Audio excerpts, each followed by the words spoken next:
In 3, 2, 1, go!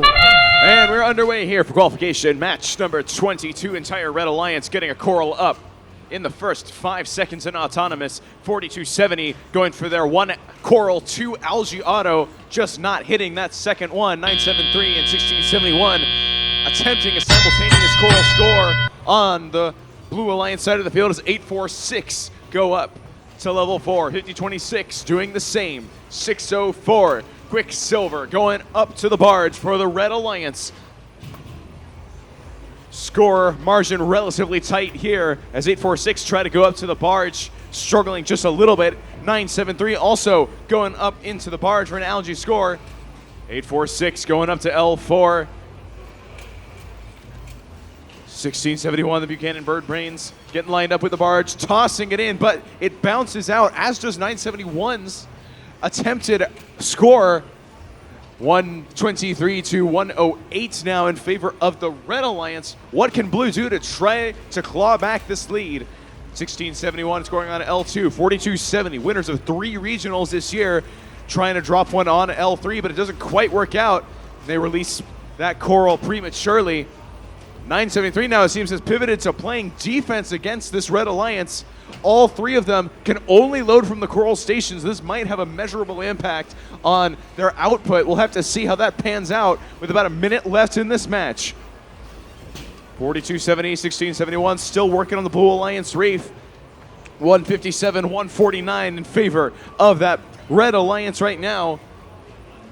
846 still trying to get a algae up into that barge as 2050-26 scores on L3 for the Red Alliance. Blue is pulling slightly closer to Red, but they're running out of time to try to take the lead in this match as 973 and 604 get together on the Red Alliance side of the field. Just under 30 seconds left. 179 to 157 in favor of Red still.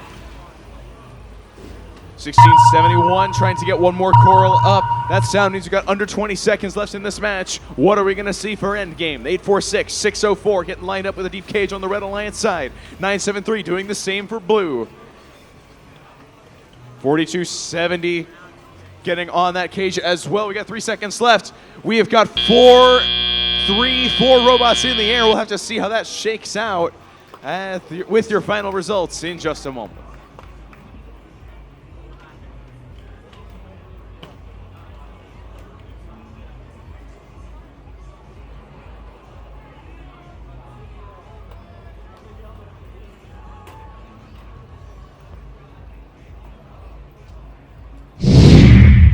And scores coming up on the big board. It is your Red Alliance taking this one by 3 points. 198 to 195. Blue Alliance picked up all 3 bonus ranking points despite winning the match. Red Alliance walking away with just the autonomous bonus. RSN, take us through that match. Incredibly close match there. Only 3 points separating the 2 teams. That's the difference between a piece of coral on the L1 and L4. How did this match play out, guys? What did we see? Well, looking at it, Crusaders were having a little bit of struggle earlier on in the match, not quite getting that alignment. Human players getting the coral straight downfield to them, which is great. And then they're using that time, these quick cycles, and they're putting it all in L1, getting to that threshold needed for the ranking point. But, we see it's one L4 that's making the difference here, right? That match lost by 3. Definitely could have taken that extra time, get that lineup going for the Blue Alliance. 973 putting in work to do defense here on 604, shutting them out of the coral station. One of the few matches that we're seeing defense here at Chezy Champs. So they're bringing it close. Blue Alliance certainly had all of the resources available to tear away with that lead. Just the time that 973 was buying may not have been capitalized to the fullest. Yeah, we saw only 1 coral in the L1 station for Red Alliance and an empty spot on L2, but really, interestingly, that defense may have actually stopped the Red Alliance from getting the RP more than it would have stopped them from getting the points that they needed to win the match.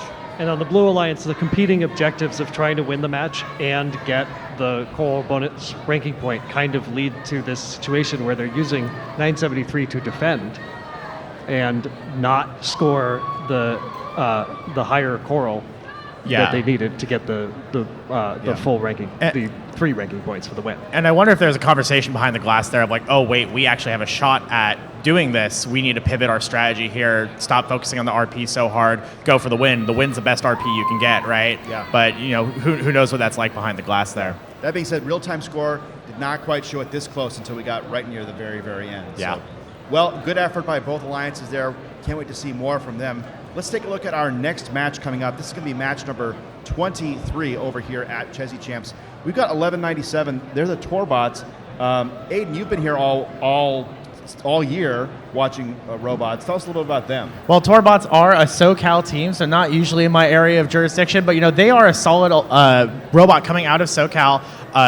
Every year, I'm impressed by what they put up. I believe it's Coral Station only for them, and I think 5468 is looking at the same thing. So a little bit of potential collaboration around those coral stations necessary. 581 being the ground intake for red. But you know, 1197, impressive what we've seen so far. I feel pretty solidly that they can put up a good show, but they are up against 2910 on the Blue Alliance, and they have been dominant all day long here. And they have previously played at one of their tournaments at their first district event this year with 9442 in playoff matches. So there's a level of familiarity there on the Blue Alliance between those two ground coral pickup robots. So we'll see how well coordinated both of these alliances are. Let's send it down to the field for introductions for match 23.